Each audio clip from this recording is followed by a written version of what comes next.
Hi అండి అందరికీ. ఇగో గోకరకాయలండి, చాలా అంటే చాలా బాగుంటాయి. మరి మీరేమంటారో? గోజుక్కులు అని కూడా అంటారు వీటిని కూడా. చూడండి ఎంత బాగా మొలిసాయో. ఇప్పుడే నీళ్ళు కట్టాను. చాలా అంటే చాలా బాగున్నాయి. ఎక్కడో ఒకటి కలుపు మొక్కున్నాయి. ఇప్పుడే పూతకు వచ్చాయి ఫ్రెండ్స్. ఇగో చూడండి ఎంత బాగున్నాయో. అండ్ గడ్డి మొక్కు ఉంటే తీసేస్తున్నాము. వీటిని గోజిక్కులు అంటారు. చాలా అంటే చాలా బాగా మొలిసాయి. ఒక్క గింజ కూడా పోకుండా మొలిసాయండి. చాలా బాగా మొలిసాయి.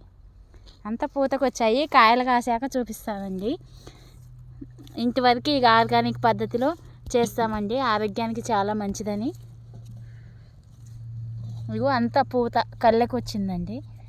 ఇగో ఇక్కడైతే పువ్వు పూసింది. చూడండి ఎంత బాగుందో పువ్వు. అంటే కాయకొచ్చింది, పిందెలు పడతాయని అర్థం అండి.